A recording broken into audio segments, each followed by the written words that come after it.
नमस्कार students. Chanakya institute Sonipat में CTET के एग्ज़ाम के लिए परीक्षा की तैयारी करने वाले विद्यार्थियों का स्वागत है। और इस वीडियो में हम यह देखेंगे कि सीटेट में हिंदी का सिलेबस क्या क्या आता है। तो मेरे साथ आप हिंदी के कुछ प्रश्नों का हल करेंगे। सबसे पहले प्रश्नावली शुरू करने से पहले हम यह जान लें कि सिलेबस में आता क्या क्या है। तो हिंदी का सिलेबस बच्चों इस तरह से रहेगा। ये सिलेबस रहेगा हिंदी का। देखिए आप, हिंदी भाषा एवं शिक्षा शास्त्र, ये शब्द आपके लिए अलग हो सकता है। ये शब्द हिंदी भाषा का परिचय तो आपको पता ही है, हिंदी भाषा आप पढ़ते रहे हैं, ग्रेजुएशन आपने की है। लेकिन शिक्षा शास्त्र का मतलब होता है पेडागोजी। पेडागोजी सीटेट में हिंदी 30 अंक की आती है बच्चों। कितने मार्क्स की आती है? 30 मार्क्स। और इस 30 मार्क्स में से 15 नंबर का ये आएगा और 15 नंबर का ये आएगा और टोटल 30 मार्क्स। ठीक है स्टूडेंट्स, समझ रहे हो आप? एक बात देखिए, सुनिए ध्यान से। सीटेट के एग्जाम में चाहे वो पीआरटी का हो, टीजीटी का हो, पीजीटी का तो इस साल नहीं हो रहा है, पर निकट भविष्य में पीजीटी के लिए भी सीटेट हुआ करेगा। तो 30 मार्क्स की हिंदी में 15 नंबर में तो ये आएगा, यानी ये सरल हिस्सा है, पोर्शन है हिंदी का। अपठित गद्यांश आएगा 9 मार्क्स का और अपठित पद्यांश आएगा 6 मार्क्स का। यानी एक गद्यांश होगा, उस पर प्रश्न होंगे, अर्थ ग्रहण संबंधी प्रश्न या कॉम्प्रिहेंशन के टॉपिक भी आप इसको कह सकते हैं। तो ये 9 मार्क्स। इस तरह के क्वेश्चन हम आप करते रहे हो पहले 8th 7th 10th 12th, ठीक है? तो ये आप आराम से कर सकते हो। यदि इसमें व्याकरण आई तो आई भी तो केवल 2 या 3 मार्क्स की आएगी। केवल जो गद्यांश है उस पर आधारित कोई शब्द आ गया, उसमें उपसर्ग पूछ लिया, प्रत्यय पूछ लिया, या किसी शब्द में संधि है तो संधि या समास, या कभी हुआ तो तत्सम शब्द है या तद्भव, ये पूछ लिया जाता है। मतलब सरल व्याकरण आती है। और कुछ बच्चे केवल व्याकरण ही पढ़ते रहते हैं इस उद्देश्य से कि उनका सीटेट क्लियर हो जाएगा। बिल्कुल गलत रास्ते पर हैं बच्चों वो, क्योंकि सीटेट में ग्रामर अधिक से अधिक 3 नंबर की आ सकती है, इससे ज़्यादा नहीं। या तो 1 नंबर की आ सकती है या 2 की, अधिकतम 3। तो सबसे ज़्यादा फोकस कहाँ पे करना चाहिए? शिक्षा शास्त्र पर। ये वो हिस्सा है जिससे आप फैमिलियर हो, जिससे आपको पहले पता है कि क्या होता है। इसी तरह से पठित पद्यांश होगा, कोई अपठित कविता होगी, वो दे देंगे, उस पर क्वेश्चन होंगे। एक क्वेश्चन उस पर अलंकार वगैरह का पूछा जा सकता है, नहीं तो 5 प्रश्न वही जो पद्यांश में दिया है उसी के आधार पर पूछे जाएंगे। सबसे ज़्यादा फोकस करेंगे शिक्षा शास्त्र पर, जो कि 15 अंक का आता है। तो आइए इसी को जान लेते हैं। शिक्षा शास्त्र में होता क्या है, जिसे इंग्लिश में पेडागोजी कहते हैं। बच्चों, ये शिक्षण की विधियां हैं। आप कहोगे शिक्षा शास्त्र तो पेडागोजी तो इंग्लिश का टीचर पढ़ाएगा। हाँ, इंग्लिश टीचर आपको इंग्लिश लैंग्वेज की पेडागोजी कराएगा, हिंदी टीचर हिंदी पेडागोजी कराएगा, ठीक है ना? तो मैथ्स टीचर मैथ्स की।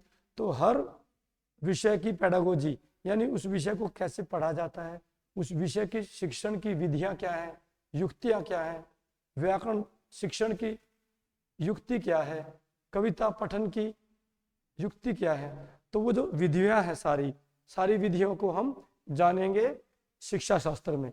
शिक्षा शास्त्र में टॉपिक रहेंगे ये टॉपिक रहेंगे बच्चों। देख लीजिए एक बार टॉपिक। अधिगम एवं अर्जन, यानी लर्निंग एंड एक्विजिशन, भाषा शिक्षण के सिद्धांत, प्रिंसिपल ऑफ लैंग्वेज टीचिंग। तो इस तरह से ये 9 टॉपिक हैं, ठीक है बच्चों?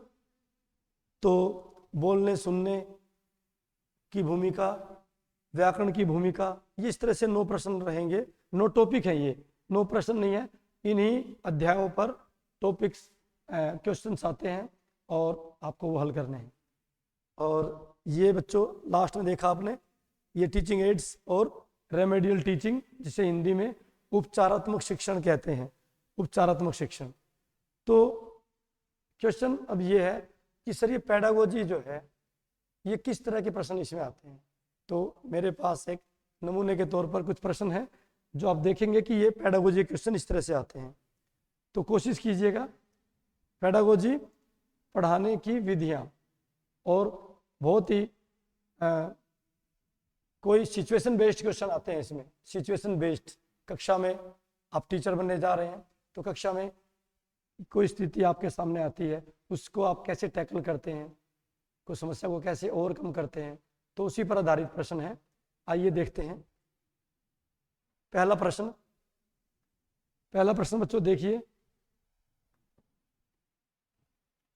पढ़िए ध्यान से। एक अध्यापक ने विद्यार्थियों को समूहों में विभाजित कर किया।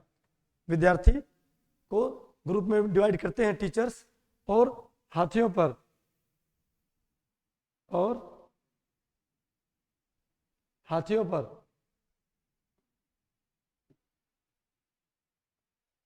बच्चों कहानी पढ़ने से पहले उनके बारे में आयोजित प्रश्नोत्तरी में भाग लेने के लिए कहा। मतलब टीचर को पढ़ाने का तरीका देखिए, कैसे टीचर बच्चों को अपने विषय से जोड़ता है। एक टीचर को कहानी पढ़ानी थी और उसने पहले ग्रुप में बच्चों को बांट दिया और फिर कहा कि हाथियों पर कहानी बाद में पढ़ेंगे, पहले एक क्विज हो जाए, एक क्वेश्चनियर हो जाए, प्रश्नोत्तरी हो जाए।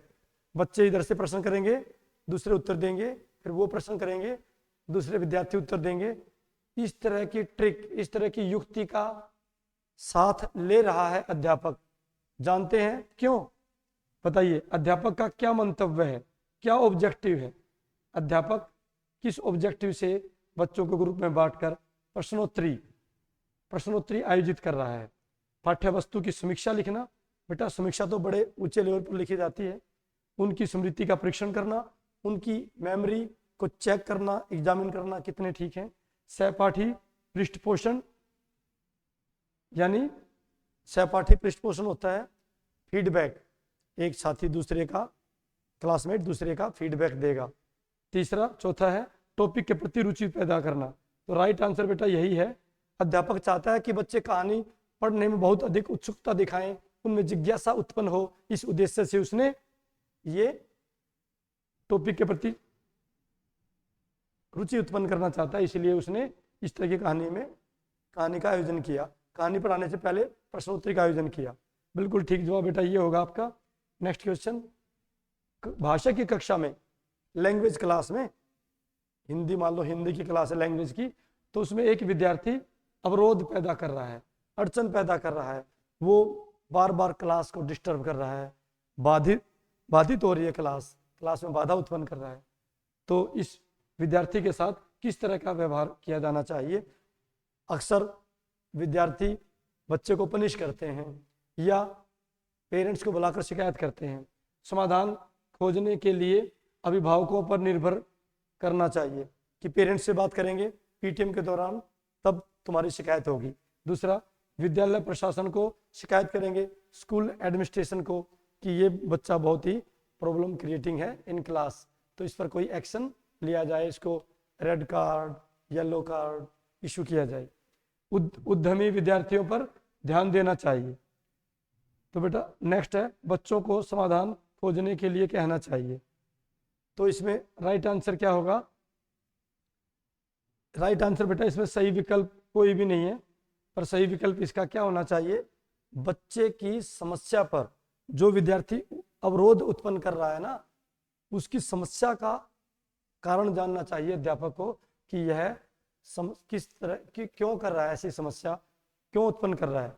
भाई उसको कोई हेल्थ इश्यूज हैं, या उसको कोई क्लास में बैठने की समस्या है, या उसको कोई पारिवारिक फैमिली बैकग्राउंड में उसके कुछ समस्या है घर की तरफ से, तो उसका सही कारण जानकर ही अध्यापक उस समस्या का सही निजात कर सकता है, सही निदान कर सकता है। तो इसका सही आंसर ऑप्शन नहीं था ये। तो बच्चे के समस्या का समाधान खोजना चाहिए। कुछ आंसर क्या होना चाहिए इसका? बच्चे की समस्या का सही समाधान खोजने का प्रयास अध्यापक के द्वारा किया जाना चाहिए। नेक्स्ट क्वेश्चन, विद्यार्थी किसी विचार बिंदु पर मानस मंथन करते हैं।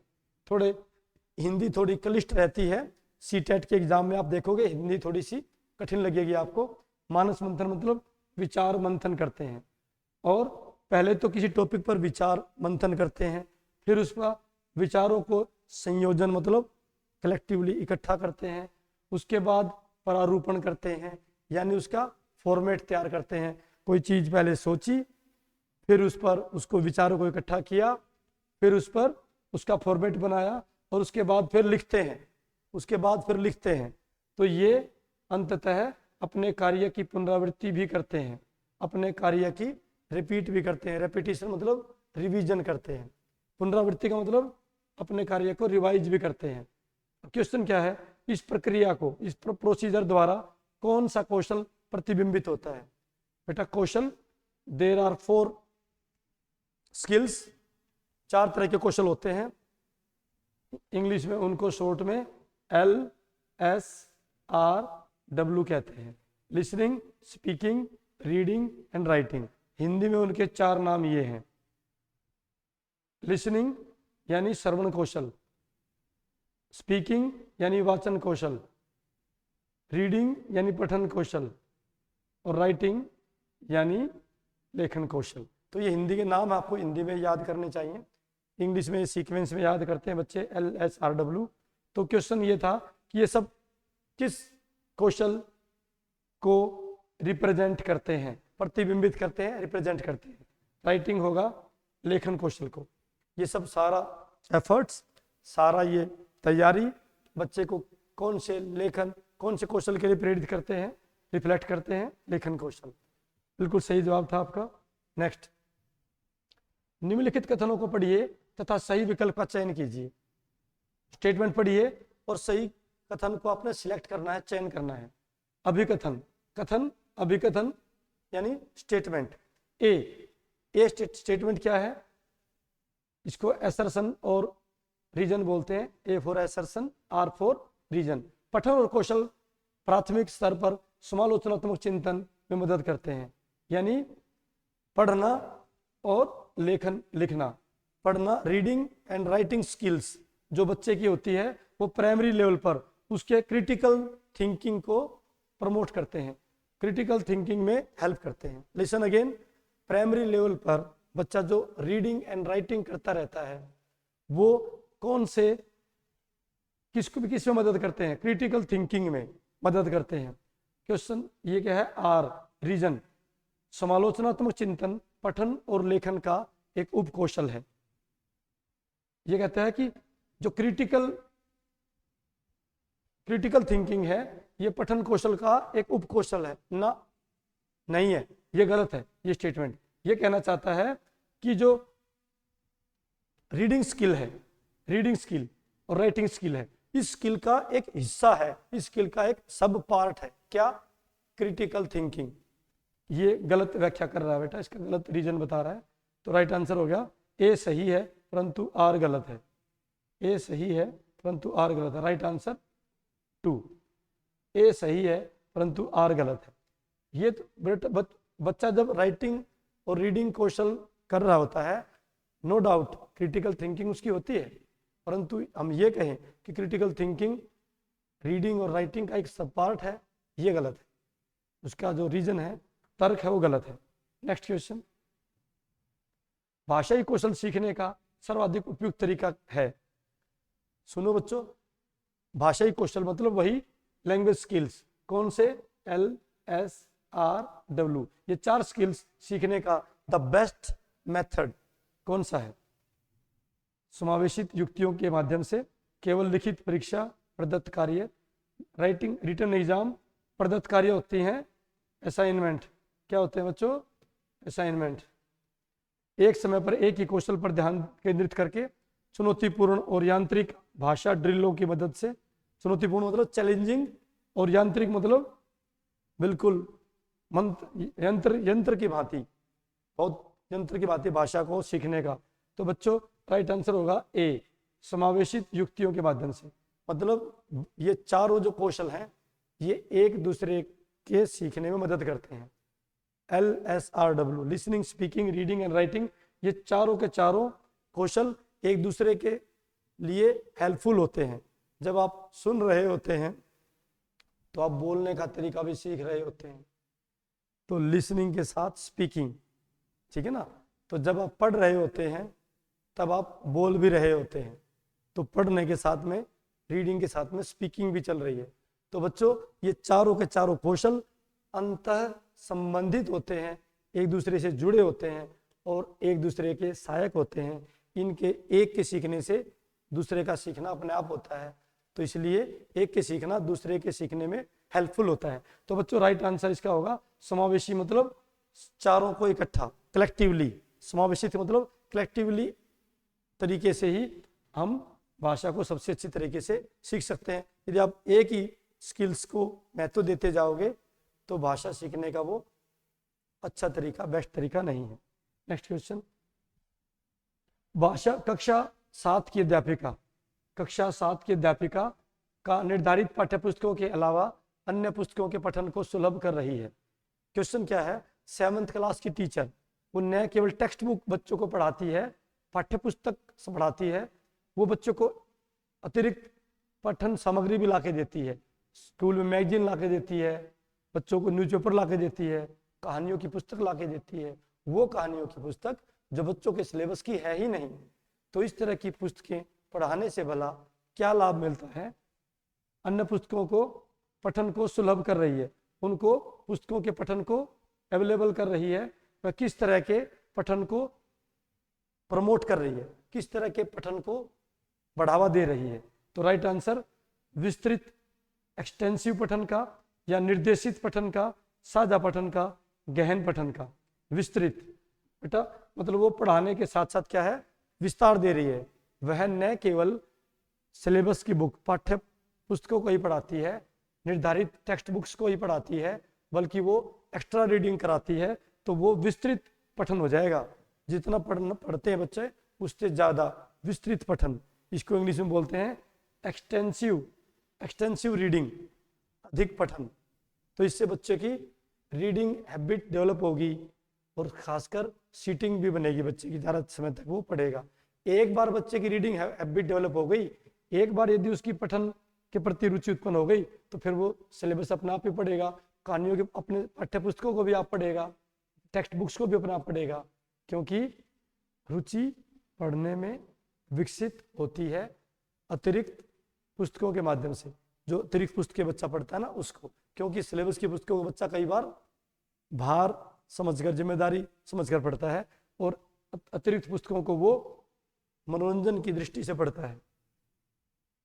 नेक्स्ट क्वेश्चन, प्रधान अध्यापिका मतलब स्कूल की हेडमिस्ट्रेस, स्कूल की प्रिंसिपल कहो, एडमिनिस्ट्रेस कहो, यस, ने भाषा अध्यापक को नए सत्र के लिए, भाषा के अध्यापक को बोला कि न्यू सेशन के लिए पाठ्य पुस्तकों का निर्माण करना है तथा अन्य संसाधनों का चयन करना है। इसका चयन करते समय आप किसका ध्यान रखेंगे, किसका ध्यान नहीं रखेंगे। ओके, नेक्स्ट क्वेश्चन है, ओके, प्रधान अध्यापिका ने बोला है भाषा अध्यापक को कि आप न्यू सेशन के लिए पाठ्य पुस्तकें बनाइए तथा संसाधनों का चयन करने के लिए कौन कौन से संसाधनों को हम चयन करेंगे। किन अन्य संसाधनों का मतलब जो रिसोर्सेज हैं उनका चयन करने के लिए कहा है। तो क्या करेंगे आप, विद्यार्थियों का सत्र देखेंगे। क्वेश्चन को दोबारा समझिए, एक टीचर को बच्चों के लिए नेक्स्ट सेशन के लिए क्या करना था, कुछ रिसोर्सेज का चयन करना है। तो क्वेश्चन है कौन सा चारों में से एक है जिसका चयन न किया जाए। विद्यार्थियों का सत्र देखना चाहिए जब भी टीचर कोई सिलेक्शन करता है कि कैसी पाठ्य पुस्तक होनी चाहिए, कौन कौन सी एक्टिविटीज कराई जानी चाहिए। तो ये सब बच्चों का लेवल, बच्चों का स्तर देखकर ही निर्धारित करना चाहिए। दूसरा, सामग्री की अवधारणात्मक जटिलता और गहनता, कि कोई भी सामग्री की अवधारणात्मक मतलब कंसेप्चुअल जटिलता और गहनता, कोई टॉपिक है उसकी कितनी कंसेप्चुअल उसका आधार है वो सब देखना चाहिए या नहीं। नेक्स्ट है बच्चों की अधिगम आवश्यकताएं और उन्हें आने वाली भाषाएं। फोर्थ था पुस्तकों एवं संसाधनों की अनुकूलता, तो किस पर ध्यान नहीं देना चाहिए? तो राइट आंसर होगा सामग्री की अवधारणात्मक जटिलता और गहनता। बाकी सभी बेटा सभी चीज़ों पर ध्यान देना पड़ेगा उसे। पुस्तकों पर ध्यान देना पड़ेगा, उनकी अनुकूलता पर, विद्यार्थियों के स्तर पर, विद्यार्थियों की अधिगम आवश्यकताएं के क्या क्या विद्यार्थियों को चाहिए। अधिगम आवश्यकताएं मतलब लर्निंग रिक्वायरमेंट क्या क्या है बच्चे की। लर्निंग रिक्वायरमेंट देखेगा, बच्चों का स्तर देखेगा, बच्चों के पुस्तकों की अनुकूलता देखेगा, तब जाके वो नए साल के लिए पाठ्यपुस्तक तैयार करेगा।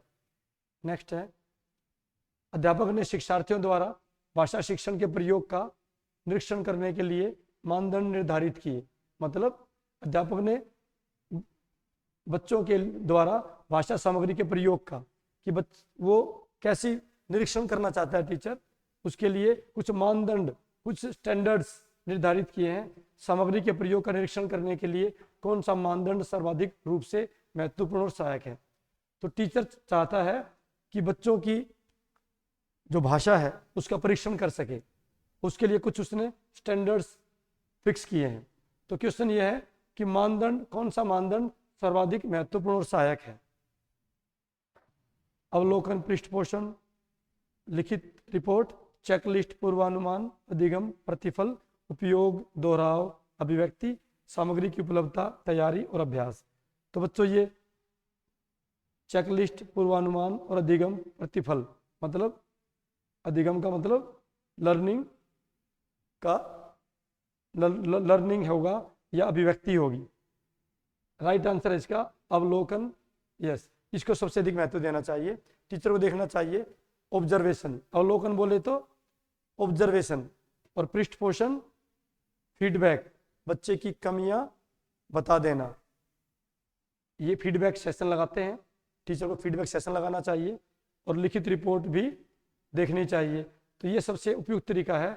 यदि कुछ तीन चीज़ों पर, तीन आधार पर, तीन मानदंड, तीन स्टैंडर्ड फिक्स किए हैं, इनके बेस पर टीचर बच्चे का क्या करेगा, उसका भाषा प्रयोग, उसकी किस भाषा का प्रयोग करता है बच्चा, कैसी सामग्री का प्रयोग, कैसे कंटेंट का प्रयोग करता है, वो सही है या गलत, उसका निरीक्षण करने हेतु टीचर को इन तीन पे ध्यान देना होगा। ध्यान तो इन पर भी दे सकता है, पर बेस्ट है ऑब्जर्वेशन, फीडबैक सेशन और राइटिंग और लिखित रिपोर्ट भी। तो अगले प्रश्न पर, एक अध्यापक ने, देखिए बेटा क्वेश्चन, एक अध्यापक ने कक्षा 6 के शिक्षार्थियों को कैप्शंस शीर्षक के साथ एक फिल्म दिखाई।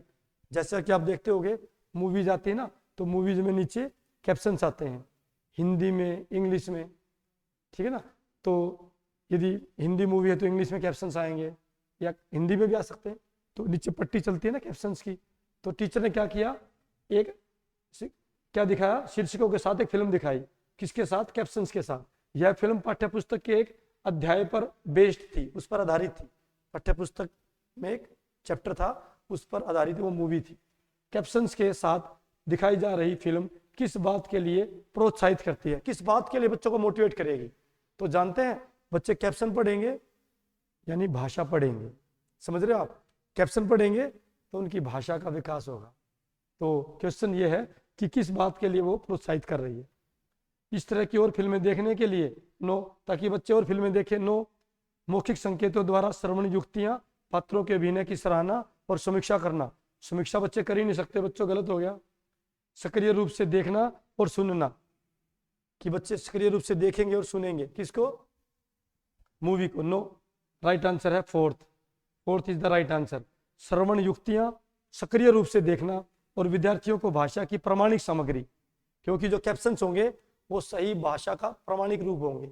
तो बच्चे भाषा के प्रमाणिक रूप से रूबरू होंगे, परिचित होंगे। तो प्रमाणिक सामग्री का प्रयोग करने के लिए प्रोत्साहित करना, ताकि बच्चे उन्हें देखेंगे, क्योंकि जो कैप्शंस है मूवी का उसमें उसका सही अनुवाद, जो डायलॉग है इंग्लिश का है तो हिंदी में, और हिंदी का डायलॉग है तो इंग्लिश में उसका सही कैप्शंस होता है। तो भाषा का प्रमाणिक रूप देखने को मिलता है। बच्चे भाषा के प्रमाणिक रूप को देखेंगे तो जाहिर है वैसा ही प्रमाणिक रूप वो व्यक्त भी करेंगे। तो बच्चों ये रहे आपके 10 क्वेश्चन। ये क्वेश्चन थे आपके शिक्षा शास्त्र पर आधारित। सीटेट के विद्यार्थियों मेरी बात ध्यान से सुनो, इसमें सबसे ज़्यादा भाषा के प्रश्नों में 30 अंक की हिंदी आएगी, तो 15 मार्क्स 15 अंक के भाषा, 15 अंक का भाषा होगा, भाषा क्वेश्चन, और 15 अंक का होगा शिक्षा शास्त्र। तो आपको सबसे ज़्यादा फोकस शिक्षा शास्त्र के प्रश्नों पर करना है, पेडागोजी पर करना है, क्योंकि ये बड़े ही ट्रिकी क्वेश्चन होते हैं और ये बहुत ही मतलब ओपन एंडेड क्वेश्चन होते हैं, और ये कोई भी समस्या आपके सामने रखकर उसके सुझाव पर बात करने वाले होते हैं। तो आपके विचार जानने के लिए होते हैं और विचार भी सही हो। तो इसके लिए अभ्यास कीजिए, और कोचिंग लेने के लिए, बेहतर कोचिंग लेने के लिए, सीटेट की कोचिंग लेने के लिए चाणक्य इंस्टीट्यूट सोनीपत से जुड़िए।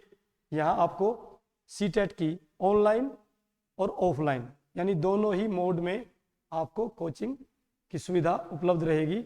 और अधिक जानकारी के लिए, अपने क्वेरी के लिए आप डिस्क्रिप्शन में दिए हुए नंबर पर संपर्क कर सकते हैं। धन्यवाद। जय हिंद।